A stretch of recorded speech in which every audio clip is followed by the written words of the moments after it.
Hey, what's up, everybody? You tuned in to another episode of Strategic Moves. I'm your host, Kenn Dowell. This is a place where we bring art, culture, politics, and business all together, and we do it every Sunday right here on this channel. But when I'm not shooting this podcast, I am the owner of Strategic Resources Consulting and the African American Men's Action Network. We call it Amen. We specialize in political campaigns, government relations, and public relations. We've been doing it in this city and this state for over 25 years. Met some interesting people along the way, and we want to make your next move a strategic move. And this program gives me an opportunity to do just that. Give me a chance to bring on some of the people we met. We talk about some of our experiences, and hopefully it's something that you can get out of it to help you in your life, your business, or your personal life. But if that sounds like something you'd be interested in, all I need you to do is hit the subscribe button, hit the notification bell as well, so that you would know the next time one of these programs is coming out. So with that being the case, and we finally made it through that daggone intro, we're going to get started. So before I get started, though, I have to give a shout out to the best podcast producer in the business here in Cleveland, none other than DJ Truth. How you doing out there, sir? I am good, man. How's your day today? I don't know. We're going to figure it out, man. You know what? I bought this guest today is coming on to talk about ghetto therapy. That's what it's all about, ghetto therapy. And maybe that's what's wrong with me. I think he done got in my head because I could not get this stuff right. I was doing just good all day. Now it's time to get down. And I'm sitting there stumbling over my words. Can't get my act together, man. You need a ghetto therapist? I think so. We're going to see what's going on. I think I might need some. What's going on with you, man? Everything's good, man. Just a little mellow Friday. I'm happy it's Friday.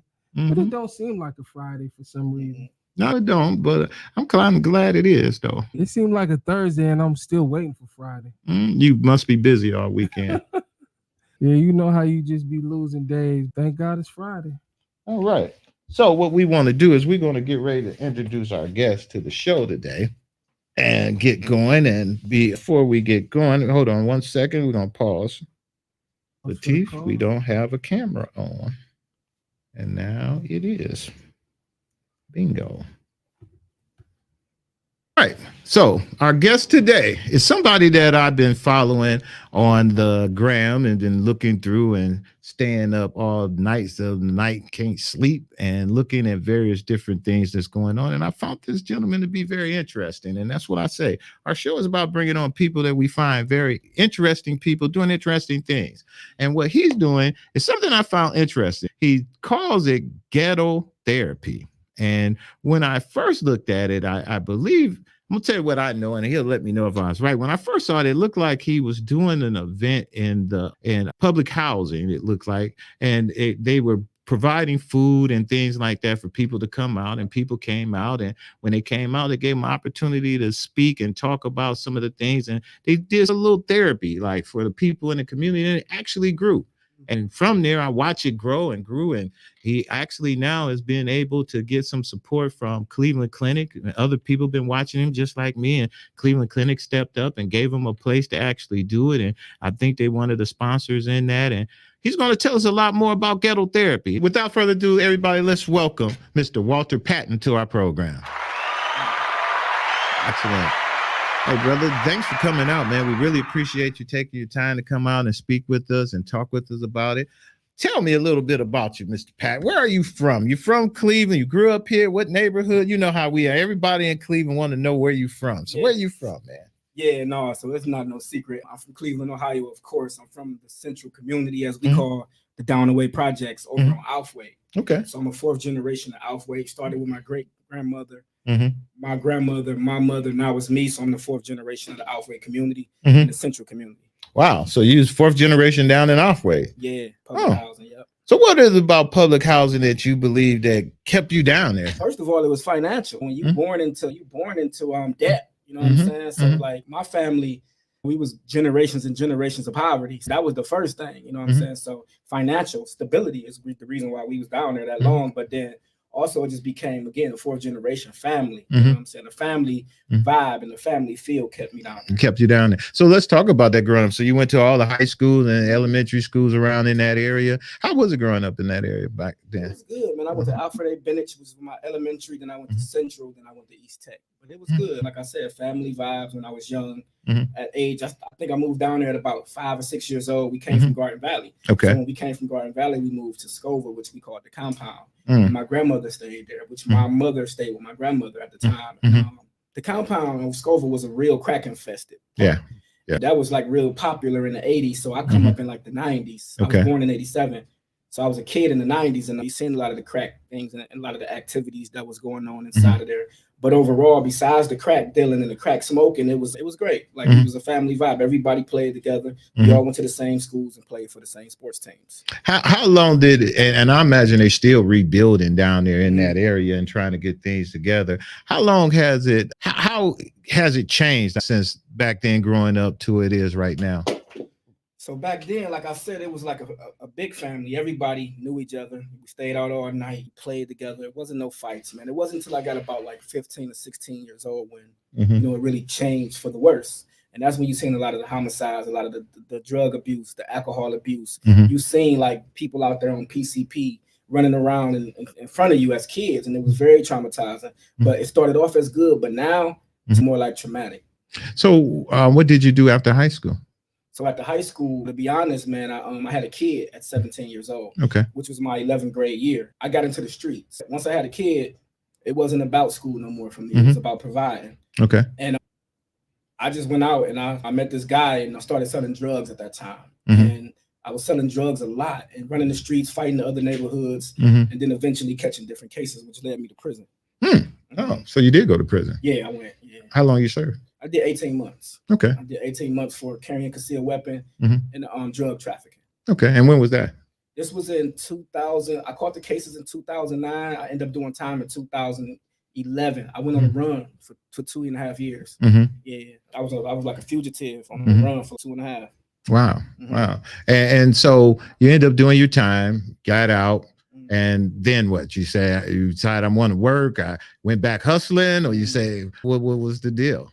So the whole time I spent in prison was just really about learning who I was, right? Okay. Again, because I was just really like a product of my environment, just trying to adapt for real, like just trying to survive. But when I went to prison, I got an opportunity to like really learn myself, work out, read, and a lot of the things that a lot of the people in prison do is when you really tap in and you find who yourself is.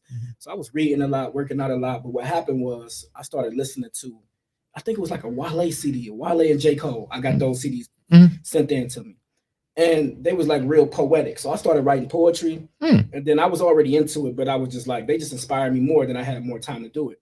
So I started writing poetry. And then I ended up starting this poetry circle. So it's a poetry circle, and we called it Poetry and Tea. And it was guys from Detroit, Toledo, New Jersey, Chicago. All of those guys be locked inside of Ohio prisons because they catch cases in Ohio. And this circle was very diverse. And what happened was we was just all sitting around doing poetry, drinking tea. And that was like really like when I decided like when I come home, I think this could work, because it was guys that had life inside of prison. Those guys are tough. Right. They ain't never coming home. So for them to embrace me and listen to me and tell me like, Walt, when you go home, you need to continue to do this because you can possibly change your community. You don't want to come back in here with us for life because we ain't never going home. So I took their advice and I went home and I stood on it. And it wasn't always good in the beginning for me, though. I'm saying it was very tough because making that transition from the streets into doing something conscious and powerful and just really trying to do something, what I would say, constructive, it was difficult in the projects. Yeah. So when you think you made your breakthrough of finally saying, okay, because like you say, it's hard. You come out of prison and you got that mindset of, hey, I ain't going back. I need to really do it. But man, it's hard because the opportunities are not there for you and all the other things and the reputations and the people look at you in certain ways. So how was you battling through that? When I first got into the project, when I first got out of prison and back to the projects, it was like me making music. So I transitioned from the poetry part and I started putting it on beats. So I started trying to cater to the guys in the projects and making music about the things that we was doing in the hood, the drugs, the women, the girls, all of that. But I'm like, this is not really who I am. So it was like me making that music was trying to get the guys from my neighborhood to gravitate to what I really wanted to do. And it worked for a while, but once attention started to come my way, I started losing a lot of different friends from that because they like, we not really trying to do nothing positive right now. We doing something else. We selling drugs. We going out of town. We doing this. So I lost a lot of friends behind that. And it was rough. It was rough turning positive. Coming from a negative environment, trying to be this only positive person, it was very tough. Really? Yeah. I thought it might have been the other way, but you say some of your cats, they was like, hey, I'm staying what I'm doing, man. I like your music, but hey, I'm doing what I do. Yeah, because once you start speaking against negativity is when the problem come, right? So it's like a tug of war in those projects because you got young guys who want to do something positive for real, but then the majority and their role models are all doing negative. So you got the older guys who's pulling these younger guys, come and get these guns, come and get these drugs. And then you got me, one person sitting here, hey, come over here and do this music. Come over here and let's do something positive and constructive. Let's go to therapy. Let's do this and that. And there's ain't no money in this. These guys are going out of town, coming back with cars, jewelry, and it was tough. They was like, get out the way. You want some police stuff. I go like talking too much and you're doing too much positive stuff. So that was the thing for me. And that's wild because if you're not from that type of environment, you wouldn't understand that. And that's neighborhoods and you could say drug dealing and everything just on a different level. Because I grew up in Glenville, 105, St. Clair area, but it was tough. Oh, thank you, Lateef. That's my Glenville. It's tough, but it wasn't as condensed as that.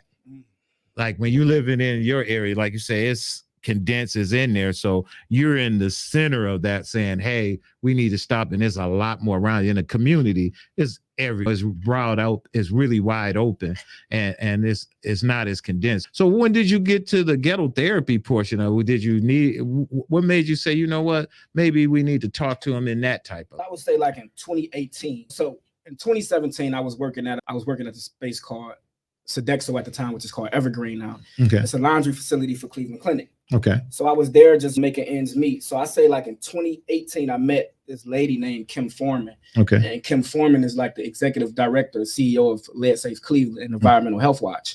Yeah, I'm about to say I heard that name before. Yeah. Okay, yeah, exactly. So at this time, she wasn't that though. Okay. She was doing a lot of work in community, but she had this program that she wanted to run, and it was like a hip hop program. Okay. So she had funding to work inside the central community in the projects, but she didn't have a space or she didn't have the kids. So so somehow this lady named Erica Chambers ended up connecting me and Kim Foreman, and I had the space.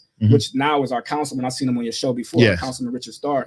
He provided the space at the time. He was the director at the King Kennedy Boys and Girls Club. Okay. So he like, Walt, you can bring them here. So from there, I brought the kids over from Outhwaite. Then they had the kids in King Kennedy. So then when me and her started working together, I had the kids and I had the space and she had the funding. And then it just took off from there. In 2018 is when I started doing like open mics, poetry open mics. Okay. And we was doing them at the WOVU radio station. It was like a small area. Right. And it was like once a month. It probably would be about 10 or 15 people coming. So we did it up until 2020, or 2019, because the pandemic hit in 2020. Right before the pandemic hit, I had transitioned from WOVU to the El Dorado's Barbershop. Okay. And the El Dorado's Barbershop owner got murdered and they had to close it down. Right when I was getting ready to get Ghetto Therapy going again, it got closed down and then the pandemic hit. So once the pandemic hit, it shut down. Then 2021, I got an opportunity to open up again in a space on East 55th in the License Bureau Plaza. And that's when really Ghetto Therapy started to go, because even before then, in 2018 up until 2020, I didn't have one licensed therapist. I just called it Ghetto Therapy because we was in the projects and I knew for a fact what we was doing was still therapeutic. So let's stay on that for a minute, okay? Because everybody don't know. For the audience that's listening, tell them, what is Ghetto Therapy? So Ghetto Therapy is the free and open to the public therapy service that I was created in 2018. And we provide all forms of therapy, whether it's Reiki, that focus on your body chakras, like your heart, your root chakra. We provide meditation, yoga, art, massage therapy. And yeah, those are all the forms of therapy that you could think of, mental health counseling. We provide all of those in one space, and it's all for free for all residents in the city of Cleveland. We get about 40 to 50 residents a week. And so when you say that, a person just give us a typical walkthrough of when you go to your program and what to expect. So the first Wednesday of every week of every month is men's night. The second Wednesday is teens night. The third Wednesday is women's night. And the fourth Wednesday is facilitated by a licensed counselor named Maisha Watkins. She graduated from Harvard. And let's break them all down. Men's night, what's happening on men's night? So men's night is really just facilitated and predominantly men, but we also allow women to come. So it's like we create that balance to create solutions. Because a lot of the times when we have men and women nights, it's just strictly women or strictly men. But I will allow men and women to come to both nights. We can create that balance and create those solutions. So whatever it is, whether it's a male politician, a male therapist, a male poet, that's who's dominating that night. Same for women. It's just predominantly women and women topics. For teens night, it's just teens. Like we invite different people that run different youth programs all over the city of Cleveland to promote and advocate for their program and give those resources to the teens that come to Ghetto Therapy. For Maisha's night, she just facilitate and she go real in depth to get real personal and intimate. She talks a lot about like affirmations. She breaks down like the meaning of your name. Like we was just doing a lot of different things. She talks about like, introducing yourself before your past traumas, and she just get real personal. So Ghetto Therapy, each session is different, but it's like a theme for each one. But yeah. So when you said that, let's go into the men's night. What are some of the most topics talked about on men's nights? What do you think most of the brothers talk most about if in this Ghetto Therapy? So the brothers mainly talk about childhood trauma, like how they grew up, going to prison. A lot of the times those conversations turn into prison conversations with men. And having a safe space for men, because they say we don't have many safe spaces for men as they have for women. So it's just really childhood traumas in prison a lot of the times. And we get a lot of male poets that come. So we express ourselves through poetry. We talk a lot about our childhood trauma, and we talk a lot about prison inside of the men. But the thing is about that, those guys that have been in prison are now connecting with licensed therapists. That's their Black male therapists that come. So at this event, there are licensed therapists there as well. Yeah, we got about 4 or 5. We got Jerome Cash, which is a male. He's a licensed professional therapist. We got Marquise Medley, which is a Reiki practitioner. And what is, for my audience who don't know what Reiki is, what is Reiki? So Reiki is a form of therapy that focuses on your body chakras, like a massage therapy as well, because it touches on your throat, your root chakras. It's 7 different forms of chakras, and your root chakras is like in your spinal cord and your vertebrae. So for instance, if you having problems with your spinal cord and your vertebrae, it's possibly you need some work done on your root chakra. So it's really just focusing on your body chakras. And again, it's 7 of them. So it's like a massage therapy thing where they touch each and every last one of your chakras. I don't know all 7 chakras by heart, but the ones that come off the top is the throat chakra, the heart chakra, and the root chakra. Now the throat chakra is blue. Okay. The heart chakra is green, and the root chakra is red. So a lot of times when you see me wearing red, I'm focused on the root problems and the root causes, because the root chakra means the foundation and safety. Okay. So when you see me wearing red, I'm just really tapped into my root chakra and talking about foundation and safety. So that's Reiki that focuses on your body chakras. Interesting. And so when you come there, someone actually take you through that process of... Got 2 of them. So Shannon Yarbrough was the first ever licensed therapist to come through Ghetto Therapy, because when I first started, every therapist I was on a board of St. Vincent Charity. I was on the residence board. So I sent out an email. I said, hey, we looking for licensed therapists to come down to the projects at 6 o'clock. When I say every therapist said, we're not coming to those projects after 6 o'clock, because at this time I was under a lot of pressure, because they was telling me if I kept using the word therapy with no therapist, I could be sanctioned. So at this time, I'm like, okay, I'm gonna make it happen. And just so happened, this one lady named Shannon Yarbrough reached out, hey, I live in the community. I'll love to come.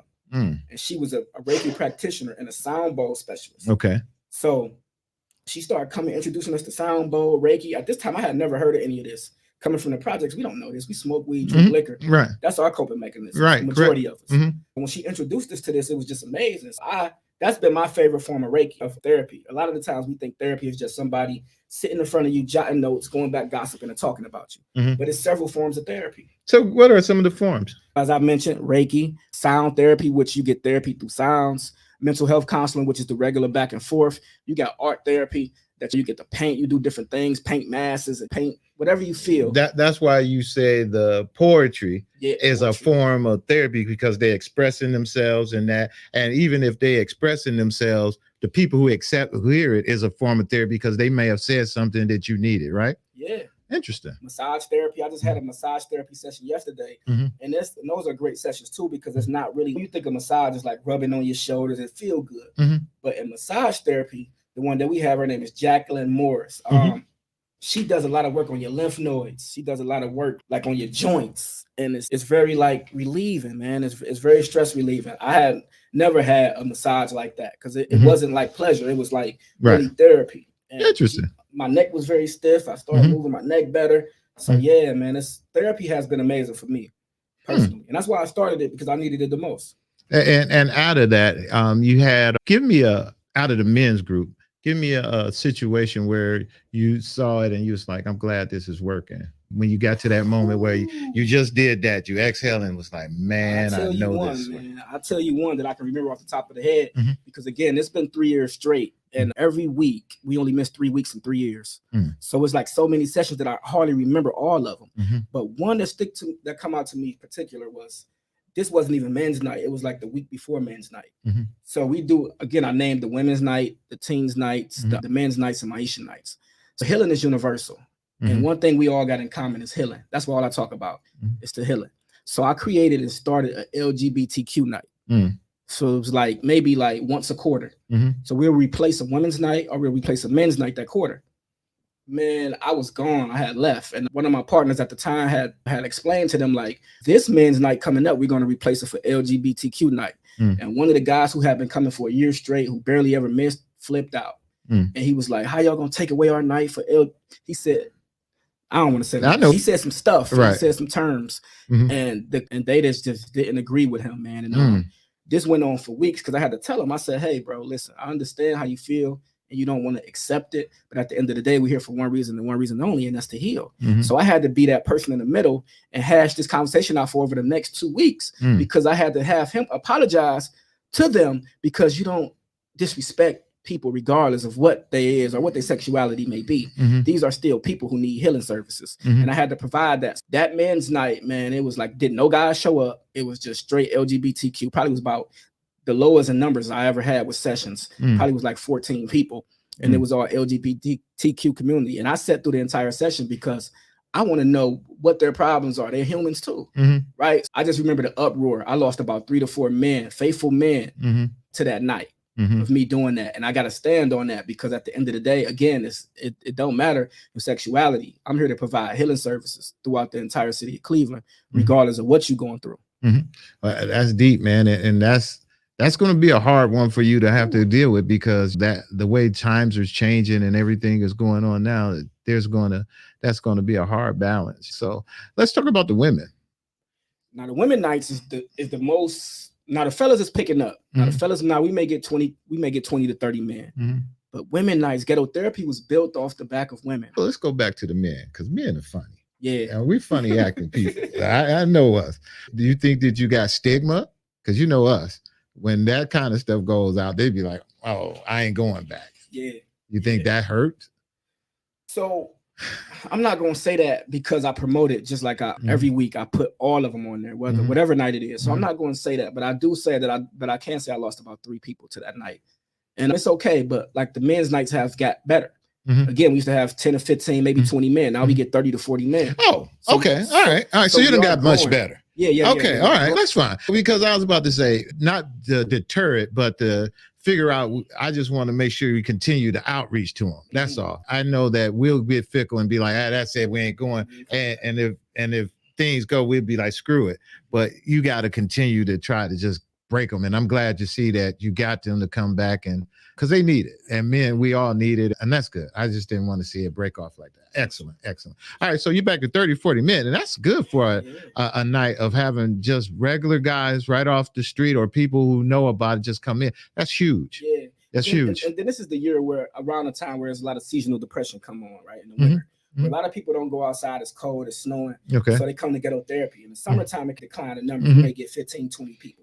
But in the winter, and that's still good, man. In the wintertime, man, we get 60, 70. The most we had at Cleveland Clinic was 101 residents. Really? Therapy session. Yeah. Wow. Yeah. Around this time, we do great numbers.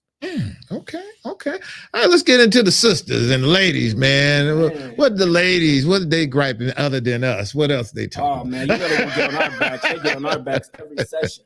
But the women, man, they are very balanced, man. They do a lot of good things. They do a lot of poetry. And the nonprofit field is predominantly women. You know what I'm saying? In the space that I'm in when it comes to the healing services. Okay. So every session, you may have 30, 40 women come. Easy. And they love to talk. A caterer. I got a caterer by the name of Holly Davenport that runs That Brown Girl Spice Catering. She's a very strong individual. She just don't cook.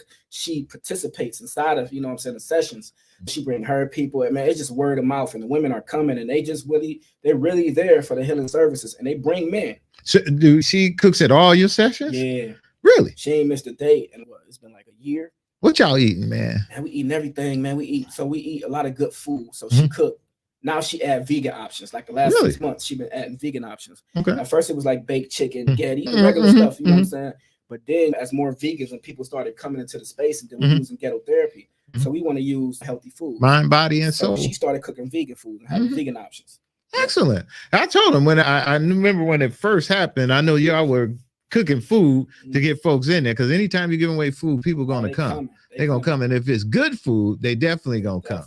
So you say she cooks and she's part of the session. She plays a role in there too, huh? Yeah, sometimes, she didn't participate. Or if she got to go, then she'll come in, drop the food off and leave. But 90% of the time she participates. And so women, other than the guys, you say balance. What you mean by balance? They just like when I say balance, I probably meant to say like backbone of the session. Okay. Because they're there. Like they're the root. Like like without the women, a lot of the fellas probably wouldn't have came, because a lot of those women was bringing their men. Hey, it's licensed therapists here. You need to talk to somebody. Come on, they bringing their brothers, their uncles, their boyfriends. I see what you're saying. So they've just been very. They're not just even acting themselves. They active in the whole process. They promoting, advocating. They're the ones that create my flyers. Okay. They like, well, let's go do this. Okay. And in their sessions, when you hear, is there more physical therapy, mental therapy they looking for, or what is it you think? It's more mental. Yeah. It's more mental. They always want to talk. They always talking about guys, the fellas, you know what I'm saying? Relationship problems. That's a lot of the things, a lot of the conversations that go on in the women's is relationship problems. What's the biggest relationship problem you keep hearing? Where you sitting there like, oh, here's that one again. Missing fathers. Missing fathers. Not being in that household, raising the young men to their standards. Knowing that a lot of the time they don't even know what a man is, because they never even had a father in their life themselves. The baby father's not present, so they really raising a man based off the hatred that they have for men, based off their baby father not being there or their father not being there. And this is what happens in these spaces a lot, you know what I'm saying? And they find themselves being angry at men, but they don't know that they're angry at men until they sit in the therapy session and say, oh, I'm really angry. And then therapy does it for them. So now they're able to come back down. And a lot of them was bringing their baby fathers to come. Really? But those guys stopped coming. They don't want to. Men are just difficult to work with, man. We got a good group. But like adding new men is tough. It's like the same group of fellas that's coming, and those who are meant to be there gonna be there. But like we want to, reach all the men. But so, do that portion of that ever comes up in the men's meeting about the absent fathers and that, or it's just taboo? It just don't be talked about. So do what? Like the absent fathers come up in the session? Yeah, just like the women. I know they're there and they're saying the father's not around and they're this and that. At the men's meeting, do they talk about the fact that they know they're not around, and maybe coming up with reasons why they're not around and trying to heal to get better relations with their kids? Or the women is not going to say why the men not around all the time. They're not going to say that it's their fault. You know what I'm saying? A lot of the times it's just all the fellas' fault. So that's the thing. We try to get it out of them. Like, what's both sides of the story? That's why I guess where I'm at. And I ain't want to say that, but yeah. So my point is, I know they're going to say it's our fault, right? Yeah. So if it's our fault, do the men go in their meeting? Are they really talking about their problems with the women? So the thing about the men are very logic, right? And the women are very emotional. So when you got the men inside the women's sessions, the men are really quiet and listening. They want to know how to get better. But when the women are inside of the men's sessions, it's, hey, let me speak. Let me talk. I ain't speaking to the end of the session. Let the brothers go. So the women, they on edge, man, and they're very emotional. But the fellas that do come, the consistent crowd that we do have, they are very willing to learn, and all of them do great things in community. So this family that we build amongst the men, 20, 30 men, they all do great things inside the community. Councilman Richard Starr, he comes a lot. You know what I'm saying? So he's doing great things inside the community. And we got other brothers that's doing great things, that work in politics, that work in community, got their own nonprofits. This the family that we're building. So these brothers that's in Ghetto Therapy are really doing great work in community. So they're willing to listen to the women. And the women that we have, they are not like that. But again, remind you, we get new women coming every week. So the new women who come in is not really used to the family vibe that we created. They off the ledge, like, hey, what's going on? They need to stop. We need to do this.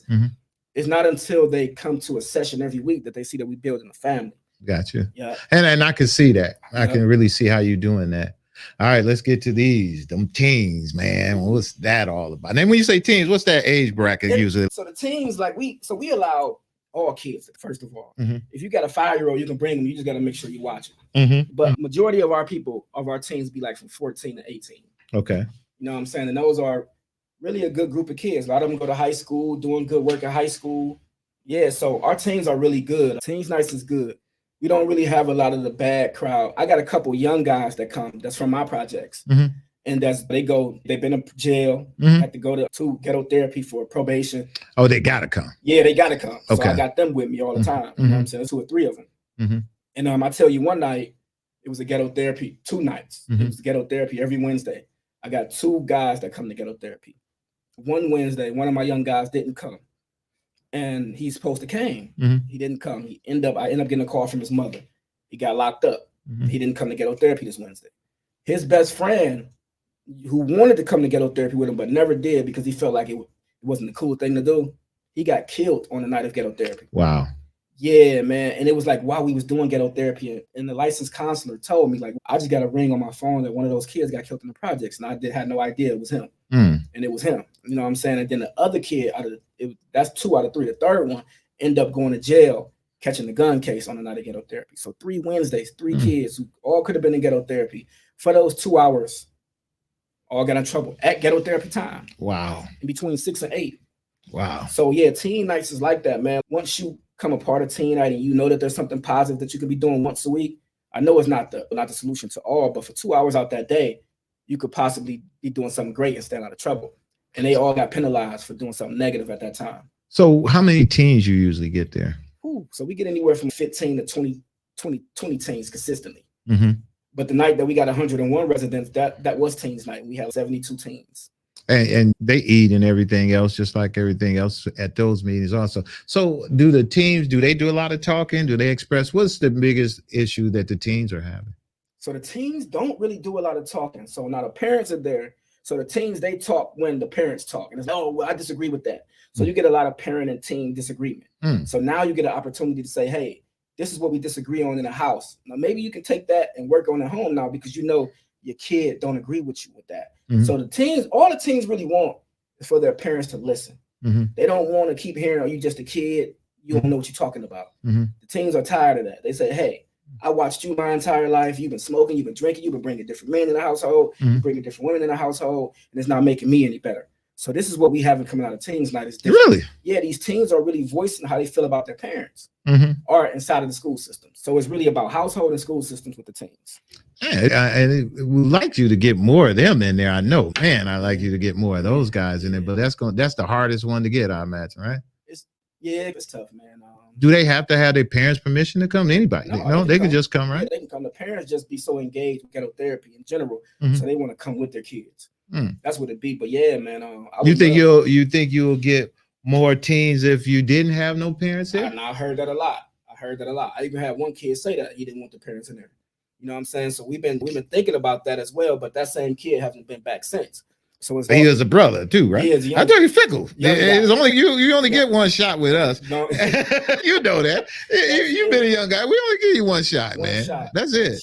Because you got too many other things coming at you, man, and you're trying to figure out what's the right thing. And it's too much of the wrong junk that's going on that one time of the right thing just don't, it's the right thing to do, but it's just too much other, like you say, the cars, the money, everything else. And it's just hard. That's environment for us, right? Yeah. That's environment for teens, the cars, the clothes, the money. That was environment for me.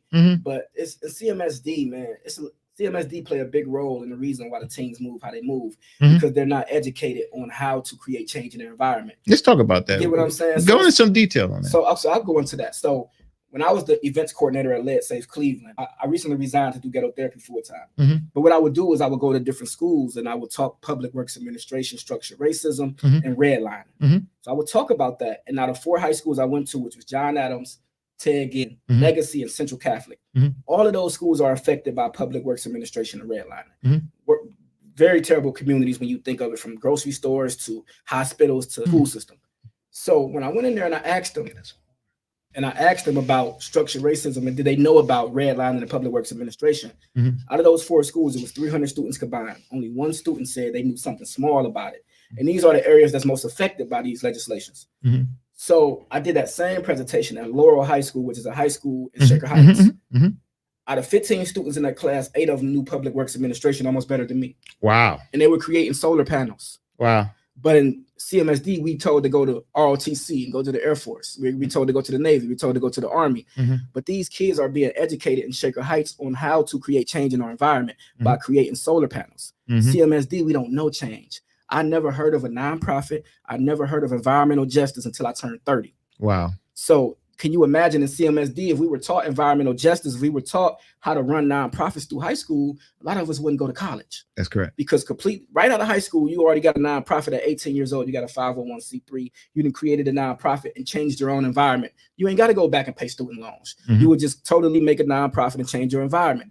But we don't get taught that. So we are taught to be the social determinants of health, while the kids in suburban schools and private schools are taught how to create things around our social determinants of health. And this is what I found out. Because by me being in those 4 schools in CMSD and at one suburban school, they was getting taught on how to make money and make profit off of our social determinants of health, off of our trauma. And we are just taught to be the trauma. Yeah, we're the statistic. We're the statistic. We the profit. Right. We the lick. Right. So if we don't have these social determinants of health, if we don't have diabetes, cancer, and heart diseases, they don't get paid. They don't get paid. So this is what I found out by experience. This is not just an emotion thing. When I went to these schools, I said, don't no kid in this high school know anything about public works administration or these laws and legislations that was created to keep us in poverty. They don't even know about it. These suburban schools, were the one I did a presentation at, they knew all about it. Yeah, and you were right about that. I got a thing that I work on. I call it community as a service, where I believe that the community should be selling that statistic to nonprofit and organization. And with that, we should be telling them as a community what services they should be providing for us. And I think it's called community as a service, where, again, where the community is, like you say, the statistic.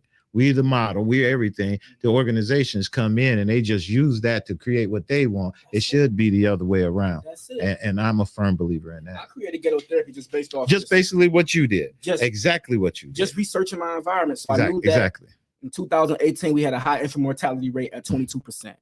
And I knew that the residents in Lyndhurst, it's a study in Place Matters, Cuyahoga, that the residents in Lyndhurst live 24 years longer than the residents in Central and Huff, based off of our environment. So I knew we had a high infant mortality rate. Then I knew we had a food desert, which I never even heard or knew what a food desert was. We got that in 2019. Then I knew that we closed down one of our high schools, had 8 prison-based facilities within 5 minutes away from each other, surrounding this one high school. And then I lost 3 friends to diabetes, hypertension, and heart disease in 2020. And I just started doing the research, and I said, what could I do to combat some of these issues and just be one solution? And that's when I thought about creating a therapy service, you know what I'm saying, and providing. So we feed about 40 to 50 people for free every week. And that's like a part of the food desert part. So I'm trying to address small issues inside of this one session. Then I know that for a fact that in majority of the homes in the city of Cleveland that was built before 1978 have lead inside of them. And that causes ADHD, heart disease, kidney disease, and that taps into the mental. So lead poison attacks your brain. So I created a therapy service to address that issue. But we don't know how to create solutions if we don't know the issues. So we're not taught environmental justice. We're not taught about lead poison, infant mortality, or food deserts in high school or CMSD. Not at all. So we don't know how to create our own solutions. And that's all I'm saying. Do you think the criminal element is really higher than the element of people trying to do what you're doing? I remember what you said when I'm going back to that, when you said you were really trying to do your thing and your boys told you, no, we're not. Do you really think that the criminal element out here is really will fight against you if you really was trying to really get that thing going like you wanted? I would say that the criminal element is promoted more than what I do. Okay. It's pushed to the forefront from mainstream media. Okay. If you go on social media, your timeline is full of negativity. You got the Cleveland Remembrance page. But on the Cleveland Remembrance page, you will never see a video of Ghetto Therapy. So they don't show us combating these negative issues. They only show the negative issues. So I would say that it's strategically done. I would say that the mainstream media plays a big part in the advocacy of negative and destruction. So I would say that from the eye, from what we could see, is bigger than what I'm doing. Okay. But it's only because that's strategic. Just like our environments are strategically put the way they are due to legislations. So it's all a government thing. It's all the top half. And people will say all the time, hey, stop blaming the government, stop saying that. But this is really laws and legislations that you can really look at. And you won't know how to create the solution until you know the problems. That's what I focus on. When I'm wearing red, I'm tapping to the root chakras, the cause, the foundation of the problem. And the foundation of the problem has been these legislations. If y'all ever heard of Public Works Administration, then you would know that in 1933, Franklin D. Roosevelt created this legislation. And he took away business and home loans from banks from the Black Americans. If you were Black, you couldn't get a business or a home loan, which white Americans got those business and home loans and profiting off of those same loans today. generations. While we in the projects, we don't have a grocery store, we don't have a hospital, we have one high school, we're surrounded by 8 prisons. And this is Glenville, this is down the way, this is St. Clair, this is Harvard. This is strategically, and it's the same as mainstream media pushing negativity on us versus positivity. Just like in Chicago, they're making drill music. This is drill, kill, drive by. This is what they promoting. And all of these artists that make drill music got millions of dollars in resources to keep drilling. But then you got positive artists who barely get 10 views. So it's strategically, and we got to stop looking at, I'm not even paying attention to the Cleveland Remembers page. I'm paying attention to who allowing them to keep pushing this. And that's what it is. It's always like Jay-Z said a thing about we pay too much attention to crabs in the barrel, but we don't pay attention to who put the barrel there for the crabs to get in. Because crabs are never meant to pull each other down. But if you're put in this barrel, then you're going to pull each other down because that's the only way you got. So that's what I'm paying attention to, who put the barrel there versus the crabs inside the barrel. That's my thing. I'm going to swing back because we're going to get ready to wrap it up with you. Back to these youth. For sure. You remember Teen Summit? Yeah. Yeah. And you got the perfect platform. You got the right people on it. Maybe that's great. I think kick the parents out. Kick the parents out for Teens Night. Go and kick the parents out on Teens Night. Give the teens a safe place to come, where they can come with only adult to be there will be you and a special guest. You may have you, and if that special guest, who it is, you bring it in and bring somebody. Youth, you're gonna have to give them the carrot. So you may have to say, hey, 10 or 15 of you guys, y'all come to 5 or 10 of these meetings. You get a chance to meet someone who's going to be the keynote. So give them something to come. But I think if you created a really safe space where they can think they can go for a couple of hours and be able to talk about whatever and really express themselves, I think you'll get them kids in there. Now, is that going to be the ones that we think we really need to get in there? Probably not. But saving them is saving them. And therapy, as we say, is therapy. People need it in all kinds of ways. So you'll be helping. So anything I can do to help with that is sponsor or kick in some words to somebody. I'd love for you to do that. But yeah, something like Teen Summit, man, I think you got to just give it to them. Parents, you can't come in. Most of you guys try to be cool with your phones and not put it all out there to single out somebody who's really trying to share something that's private. Make it so that they can feel like this is really that. I would think. What you think, Jay? I like that idea, Ken, but I would even add this. I like the fact that he does have the parents coming in on one, but maybe you throw a big event and you say no parents and more kids coming in, and then you can recruit them for that regular teen night, that regular once a month teen night. If you throw a big event and you say, hey, this time we're not letting the parents come, you get to fully express how you feel. And I think those events, them kids will be looking forward to that. And then you might recruit kids that never been there before.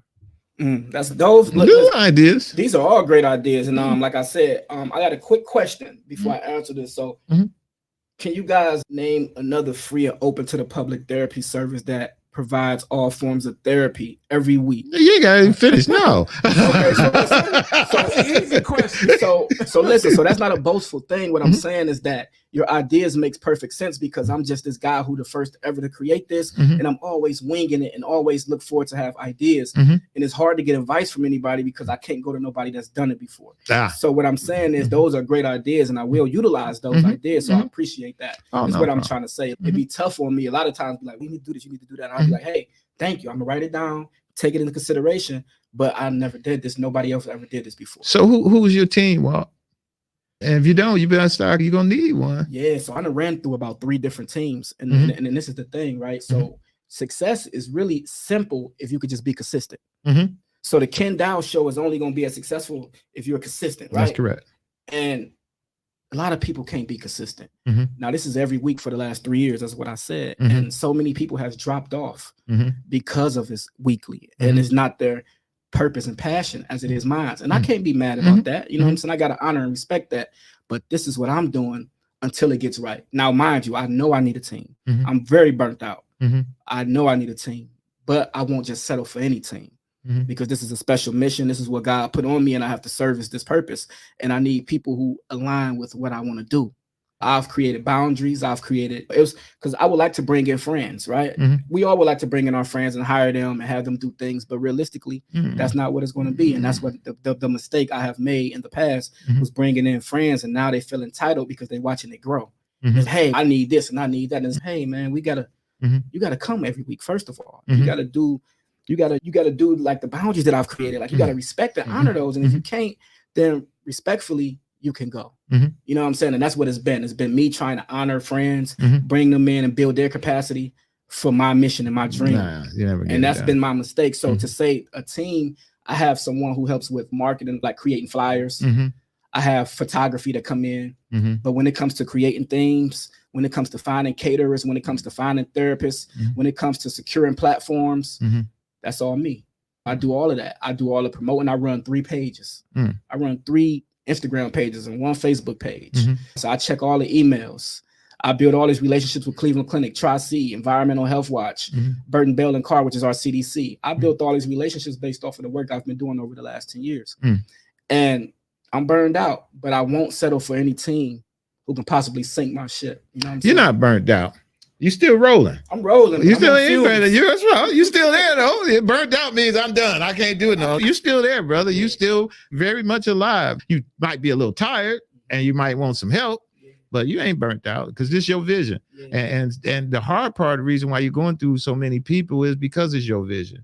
People don't see the same thing that you see. So when they see what they see and they got what they want, or they got to a point where it's like, this ain't it, then they're going to break off or they're going to do something else. I go through that all the time, man. I've been in business a long time and I come up with projects and things and ideas. Every idea ain't a good idea, but somebody got to try it out to make sure it wasn't, right? And I have a lot of friends who've been on a lot of them with me, and then some of them got tired and some of them decided to do other things too. So that's how it happens, man. It happens. You get an opportunity with this, and hopefully there's somebody listening. Walter, he needs a retiree. A retiree who's did some good, who got a little administrative help, who want to come in and possibly work with him, and he'll talk about salary, stipends, and volunteer and all of that. But he needs somebody decent who can come in and help him with some administrative work so that he can do some of his stuff, and they can probably do it at home and vice versa. So talk to Walt. He's going to leave his contact information where y'all can do that, but that's what he's looking for to help him get that going. We want him to keep doing ghetto therapy and doing what he's doing in our community. Got some questions for you, and we're going to end our program. These are my questions I ask all my guests before they leave.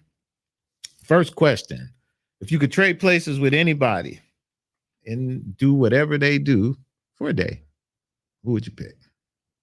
Honestly, nobody. Okay. I wouldn't want to trade places with nobody. I love the purpose that God put on me, because again, this is a purpose that no one has ever fulfilled. I believe that what I'm doing is a one-of-one thing. It comes with its one-of-one problems. But I don't want to be in anybody else's position. I'm just really patient and can't wait to see where this lead me to and take me to. I think that'll be a question that you ask somebody years from now, and they'll probably say they'll rather pick me. They'll rather switch their lives to be me after they see what God has for me at the end of this road. So right now, I would say nobody, but it would have been like somebody like Tupac or something. But that's my favorite. That's my favorite guy of all time. But honestly, just being honest, I'm just happy with what I'm doing. Yeah, that's great. That's a good thing. What's your guilty pleasure you want to share with us? Guilty pleasure. Whoo. Something you share with us. Be transparent. I love being transparent, man. Sometimes I'm too transparent. But a guilty pleasure, Merlot. What the heck is Merlot? Wine. Oh, so all day I'm working. I'm doing all the hard work. I'm doing everything I need to do. I'm just being me. And then, about 8 or 9 o'clock at night, I go get me a glass or 2 of that Merlot, and I'm sitting back and I'm chilling. So yeah, Merlot. Well, that's you the first Merlot. Okay. Yeah, it's bitter red wine. Yeah, you the first one. Best compliment anyone ever gave you? A lot of compliments at times. I was thinking of one that I got the most recently. I was asked, name 5 things to describe me. And as I was naming, I was saying like serious, purposeful, ambitious, consistent. And I couldn't think of a 5th one. And this one young lady sat in the crowd and she said, visionary. And it just resonated with me because that's what I really am. Like I had this vision, I had this idea, and I was flourishing. So I would say the best compliment I got recently was me being a visionary. Something you wish you were better at? parenting. I got 3 kids by 3 different women. I talk about this a lot. I don't know how much time we got. I won't get into it a lot, but I took this peer support class and it talked about using sex as a coping mechanism. In impoverished communities, sex is often used as a coping mechanism like weed and liquor. And growing up in this environment where I seen a lot of shootouts, I seen my best friend get murdered. I seen an 11-year-old kid get murdered in front of me. I utilized sex as a coping mechanism versus smoking and drinking. So I had kids by women that I wasn't even in love with. So now I love all my kids and all my kids love me, and their mothers, they all respect me. But I wish I would have just had one kid's mother with my 3 kids. That way I can live in this household and be there day to day versus being a weekend parent. My daughter lived with me. She's 19. So she's been with me the last 4 or 5 years. But my 2 boys, they come over on the weekends, and I wish that I could have had them all in the same household, because as a single parent, you notice the difference of your teachings and their mother's teachings. Oh, definitely. So whatever you teach them when they come over for the weekend, it goes out the door those other 5 days, and they come back and you got to push it back into them. So it's no knock to the mother, because they're all doing great jobs with my kids. But it's just, I wish I would have just had one kid's mother and not go too much into my lustful ways. That's right. Where's a piece of advice you ever got? The best piece of advice? Worse. Oh man, Black men don't go to therapy. Why are you running the therapy service? Don't need therapy. What are you doing? Like, it's not gonna work. Really? Yeah. And I was like, I'm doing it. That's interesting, because I know you got that too. A lot. I still get it. You still get it. Well, you know, I can't take advice from somebody who ain't doing nothing. That's correct. That's totally correct. All right, my last one for you, my brother, is what you think about at night or whenever when you're having a hard day that you can always think about this and it makes you smile and you laugh. You're like, wow, that's some silly shit that happened. It could be anything. What is it? Oh, let me see. What's your go-to? So you say at the end of the night, I could be having a hard day, but I think about this one thing and I just be like, that you're going to tell us that you're willing to share with us. Oh, that's a good question. I can't say. That's a good question. I ain't never been stumped. on the question. One thing that I go to recently, I'll just go recently because there's a lot of them. Yeah. But man, I've been watching that Cat Williams interview. So all you gotta do is just mention his name right about now. I've seen it a couple times. Wow. But one thing though, Dave Chappelle gave him the best response, because he gave Dave Chappelle a lot of respect in that interview. But Dave Chappelle said, man, you sat here and talked about everybody that's inside of the problem, but you never talked about one person that's causing the problem. So you never talked about any of the mainstream media, the people that's putting us out here to do this, right? But you only talked about us, and you never talked about those, the people that that's pushing us out here to do the work. So it's been that's been my go-to lately. Like, I've just been laughing at Cat Williams, man. He done got a whole lot of stuff started. I don't think he had and if you ask him, he'll say, actually, I did. I knew what I was doing, but he didn't have no idea the Pandora box he opened up. He opened that up, and it seemed like everybody just confessing on all kinds of stuff. Be like, what the heck you even saying this for, man? And you seem like this open session, you can say. So it might be a good time for this therapy, because everybody seemed like they want to confess their soul about everything. They said that's the year of the truth. And that was actually a great question, though, because it just really just not exposed, but it really just let me know that I haven't had any go-to, right? So everything that I've been doing, has been catching negative responses from close individuals because of the success that I'm having. Now, I won an NAACP award. I've won an Annisfield Wolf Memorial Award. I've won a Hidden Figures Award from the city of Cleveland. I've won like 10 awards in the last year or so that came with compensation. And I'm starting to enjoy my fruits of the labor. And I've been every place that I've been recently has been negative. Besides Ghetto Therapy, that's been my place of peace. But like in my work environment, even inside of my household, my relationship, whatever it's been like, hey, can you do this for me? Or they need something, or it's been tough. So when you ask that question, I'm like, what have I really? Nothing. Because ever since I've been obtaining success, it's been a little tough for me this year, in the last year. So what do? You got a therapist? So what you do? So so when I'm there, I can listen some, but I'm busy. I know you can't be. You cute. I'm opening the door. Right. You know what I'm saying? So yeah, I haven't really got a chance to celebrate participate in those conversations, but I do have a therapy session with 3 of the therapists outside of there. So if Ghetto Therapy is every week, but I go to each one of those therapists once a month. Okay. Myself. So that's I connect with Shannon Yarborough, Reiki, Jacqueline Morris, the massage therapist, or whether it's Billy Gilliam. licensed therapist. So I do connect with them solo.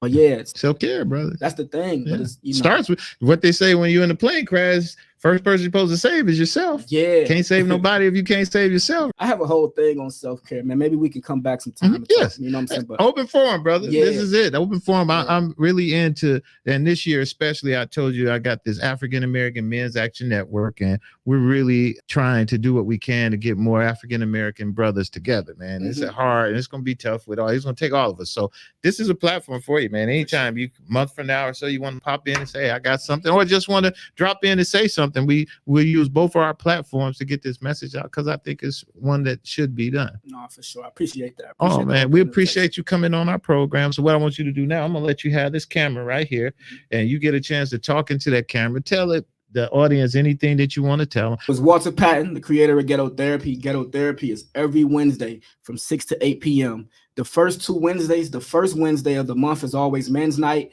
and that's at the Cleveland Clinic location at Langston Hughes, 2390 East 79th and Quincy.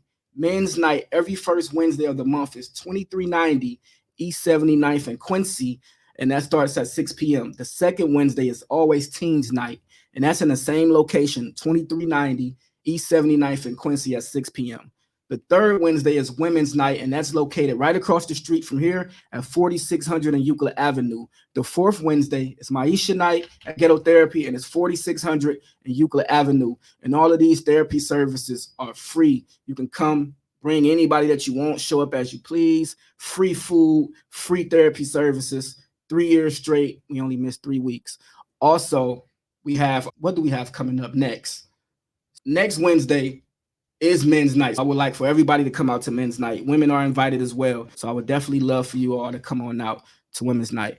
And you can find me at Ghetto Therapy 216, Ghetto Therapy 216 on Instagram. You can find me at Walter Patton, Walt Patton _ on Instagram, and Walter Patton on Facebook. And if I had anything to leave with you guys, any piece of advice, I want you to know that your environment plays the biggest role in your mental and physical health. Where you live determines how long you live. So always research your environment and create the solutions yourself. Don't allow or wait for a savior to come and create something that's going to save you when you can create it yourself. Only you can change your own environment. Your environment plays the biggest role in your physical and in your mental health, and only you can change it.